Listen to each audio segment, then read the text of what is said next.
নমস্কার, কেমন আছেন সবাই? সুপ্রিয়ার ঘরকন্না একটা ভিডিওতে সবাইকে স্বাগত।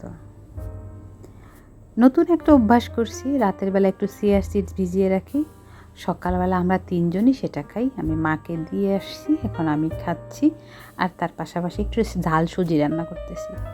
মায়ের অন্যতম খাবার হচ্ছে, খুবই পছন্দের আর কি বলা যায়, এই ঝাল সুজিটা খুব পছন্দ করে। শীতের সবজি দিয়ে বানালে আরও বেশি পছন্দ হয়। আমি খুব সাধারণভাবে ঘরে যে সবজি থাকে এই দিয়েই ঝাল সুজিটা করি। উনি বেশ পছন্দ করে। ওনার পছন্দের যদি কোনো মানুষ আসে, সকালের খাবার যদি তারা খায়, তখন বলে যে একটু ঝাল সুজিটা করো।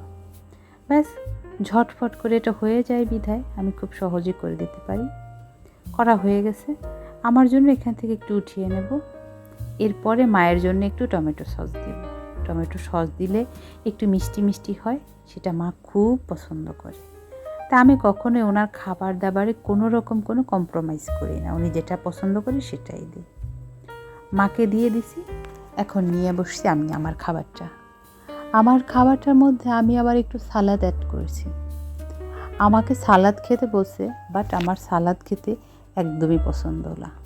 শীতের দিকে যে সালাদগুলো হয় সেটা আমার বেশ ভালো লাগে। এখন তো শসা, আর ম্যাক্সিমাম শসার ভিতরের বিচিটা গেছে শক্ত হয়ে, এই জন্য আমার খেতে একদমই ভালো লাগে না। তারপরে জোরপূর্বক খেতে হয়, তাই খাচ্ছি আমি করি কি, একটুখানি সালাদের উপর লেবু এবং গোলমরিচ না দিলে আমি না খেতেই পারি না, আমার কাছে বাজে লাগে।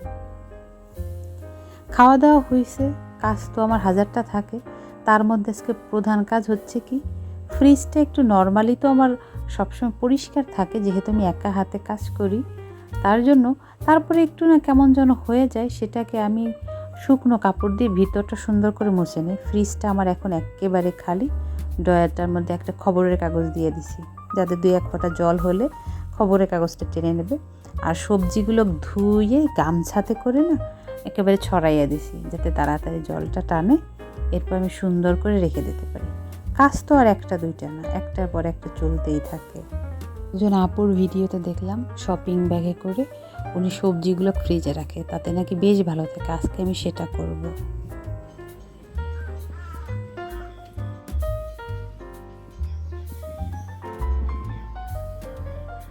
এবারের বৃষ্টিতে তো আমার সব সবজি গাছে শেষ হয়ে গেছে, শুধু একটু কচুর লতি হয়, পুঁই শাক আর এই পাট শাক আছে এই বেলা। তা আমি কয়েকটা একটু পাট শাক উঠাই নেবো, এটা দিয়ে মাকে একটু বড়া করে দেবো। উনি বড়া খাইতে চাইতেছে। বড়া না, উনি সব থেকে বেশি পছন্দ করে কাঁঠাল বিচি দিয়ে পাট শাক ভাজি করে দিলে। তাই আমি বললাম আচ্ছা ঠিক আছে দেবো, অল্প করে তুলে এখন বড়া করে দিই, বাকিটা পরে দেবো। দু একটা করে গাছ আছে আমার, বেশ ভালো লাগে কিন্তু নিজের গাছ থেকে এভাবে শাক সবজি উঠে আর এত সতেজ, তুলতে কিন্তু ভালোই লাগে। যেগুলো কাছে আমরা মানুষ তো মাত্র 3 জন, আমাদের বেশ চলে যায়। এখান থেকে এখন কিছুটা কেটে আমি রান্না করব। আমি কিন্তু তরকারি ঝোলটা বসিয়ে দিয়ে না শাক আনতে গেছিলাম। তো এখানে আমার বাড়িতে যেভাবে করে সেভাবে করতেছি। যদি একটু রসুন দেওয়া যেত তাহলে এটার ফ্লেভারটা আরও ভালো হতো, কিন্তু মা যেহেতু খাবে, উনি তো রসুন পছন্দ করে না, খানি না, কোনো দিন খাইছে কি না আমি জানি না। তার জন্য আমি শুধুমাত্র একেবারে সিম্পল ওয়েতে রান্নাটা করলাম, রাঁধুনি মরিচ আর মাছ দিয়ে।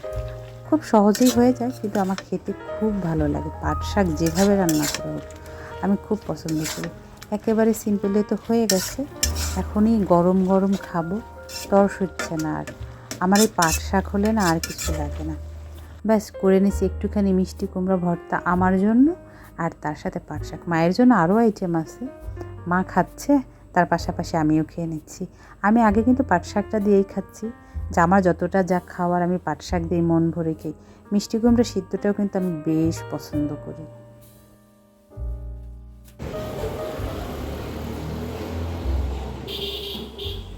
দুপুরে খাওয়া দাওয়ার পর আমার অনেক কাজ থাকে, সেই কাজগুলো সেরে আমি এখন স্নান করার উদ্দেশ্যে যাচ্ছি।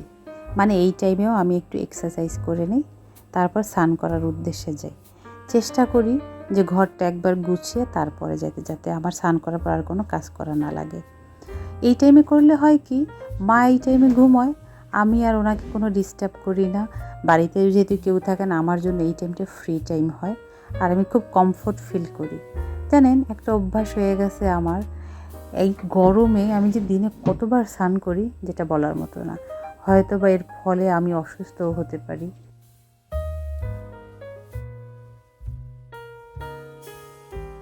একটা টাইম থাকে, সেই টাইমের মধ্যে স্যার বাসায় না আসলে আমি একটু কল করি। আমি সচরাচর তার অফিস টাইমে কখনোই কল করি না, তাকে আমি ডিস্টার্ব করতে চাই না। তো আমি যেহেতু একটু কফি নিয়ে বসছি, আমার মনে হলো তাকে একটু ফোন করা উচিত। কারণ আমি তো চা কফি অত বেশি লাভার না, সে চা কফি লাভার। তার পছন্দের জিনিস আমি একা খেতে আমার ভালো লাগে না। তো আমার একটু ক্ষুধা লাগছে, তার জন্য একটু চানাচুর মুড়ি নিচ্ছি, আর তার পাশাপাশি একটু কফি খাবো। মা আমাকে বলতেছে যে তুমি যে স্নান করছো, যদি তোমার ঠান্ডা লাগে তাহলে তোমাকে একটা মাইর দেবো। আমি তো ভয় পেয়ে গেলাম যে এই বয়সেও যদি আবার মাইর খেতে হয়, কী না লজ্জার বিষয়ে।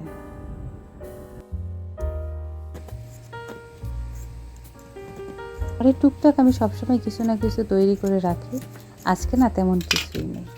তার জন্য আমি ভাবলাম যে একটুখানি কেকের মতো করে নিই।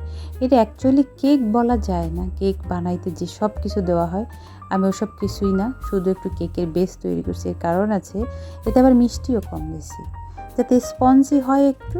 এটা দিয়ে মাকে কালকে সকালে একটা নাস্তা করে দেবো যাতে উনি খেতে পারে। উনি এই সমস্ত খাবারগুলোকে না বেশ পছন্দ করে, তাই এটা আমি এখন করে রেখে দিলাম। খুব অল্প সময় হয়ে গেছে। আর জানেন, আজকে মায়ের খুবই পছন্দের একটা খাবার রান্না করছি, সেটা হচ্ছে জাউ ভাত। পোলাও চাল দিয়ে জাউ ভাতটা করি আমি, সাথে একটা তেজপাতা, 2টা এলাচ, যাতে ফ্লেভারটা আর একটু ভালো হয়। ভিতরে একটু ঘিও দিয়ে দেবো, চিনি দিব না, দুধ দেবো না, কিন্তু তারপর হয়ে যাবে। আর এটাকে স্যার বলবে যে জলের পায়েস। আমাকে অনেক বেশি করতে, সে এসব পছন্দ করে না, কিন্তু মা খেতে চাইছে বিদায় আমি করে দিছি। যদি মাকে একাকে দিতাম তা মা বলতো কেন করছো।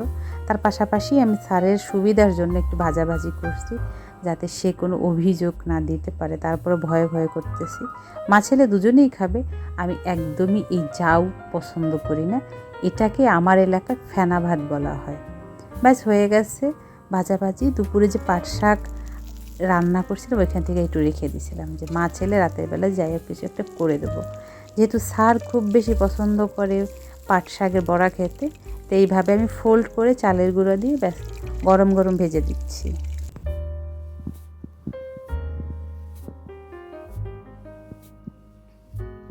রাতের বেলার সব কাজ বাজ সেরে এখন আসছি একটুখানি আমি বসতে।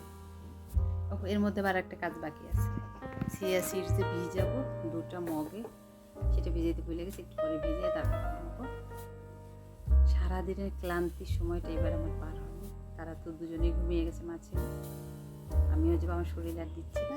ভিডিওটা একটুখানি এডিট করে রাখবো, বাকিটা কালকে করবো যদি পারি। এখনই করে রাখবো, নতুবা কালকে করবো। আর দিচ্ছে না শরীর। যাই হোক, চলুন তাহলে ভিডিওটা আজকের মতো এখানে শেষ করছি। যদি ভালো লেগে থাকে তাহলে অবশ্যই একটা লাইক করে দেবেন। আর ভিডিও সম্পর্কে কিছু জানার থাকলে অবশ্যই কমেন্ট করে জানাবেন। সবাই সুস্থ থাকবেন, ভালো থাকবেন, সাবধানে থাকবেন। দেখা হবে পরবর্তী আরও একটা ভিডিওতে। ততক্ষণ যেন সবাই ভালো থাকবেন।